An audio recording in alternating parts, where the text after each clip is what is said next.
There's a story that goes that a ship set out from Europe to go to the new land that had been discovered, and but they had misjudged how much water they needed, and they had run out. And the captain was very concerned about his crew, and they were in the distance. They approached it and made signs that they needed water, and the other boat responded by saying, "Lower your bucket into the sea." And the captain said, "That's ridiculous. Why am I going to lower a bucket in the sea? It's seawater. We can't drink that." But the other saying, "Lower your bucket in the sea." So they did, and they captured fresh water. And they were astounded. They had no idea, thinking it was just a sign that God had blessed their voyage. What they didn't know is that they were in the direct trajectory of the Amazon River, and that the force of the Amazon River pushes fresh water so far out into the sea they couldn't see dry land at all.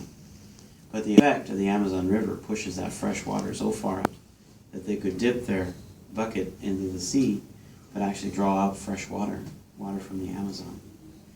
And water is a very powerful symbol here in our readings today. In Ezekiel's vision, this water streams from the temple. Wherever it flows, life abounds. And it's no great stretch to understand what that means. That the life that comes from God, the presence of God, causes life to abound in every place. Provides growth for trees that bear fruit, that are good for nourishment, and creatures can live in that presence of that life. And then in the gospel today, this reading takes place just after the scene with the woman at the well and the Samaritan villagers. Also a theme of water, whereas the woman there receives the living water of faith, and she transmits that to the villagers, who ultimately come to believe in Jesus. Here Jesus heals this man, thereby replacing the waters of this portico, this pool, showing that he is the one who gives the living to the woman. And instead of turning towards Christ to follow him, he tries to get out of trouble with the law. And so people can encounter Jesus and the healing effect of the life-giving waters he gives, but their response can be very different. Today we honor St. Patrick, who was abducted by tribes of Celts and kept there to pasture their sheep.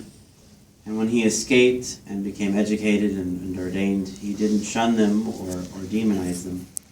He wanted to return because he saw in them potential for brothers and sisters, and he brought with him the presence of Christ, that life-giving water that ultimately planted deep seeds in the peoples of Ireland that still provides fruit today.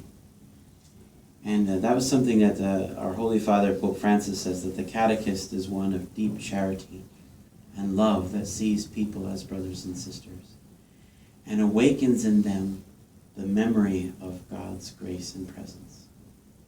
What a beautiful thing, especially after coming out from the Religious Education Congress and seeing so many people being reawakened to God's presence and encouraged to go out and awaken the memory of God's work in their and other people's lives. It's just a wonderful event. And it's another reminder of how God's grace continues to flow through our lives and makes life abound within us. And so it's incumbent upon us not to block the flow of that living water with either sinfulness or pride or stubbornness, but instead to allow it to flow freely in our own lives, but in the lives of others we encounter, so that they too may have life and have it to the full.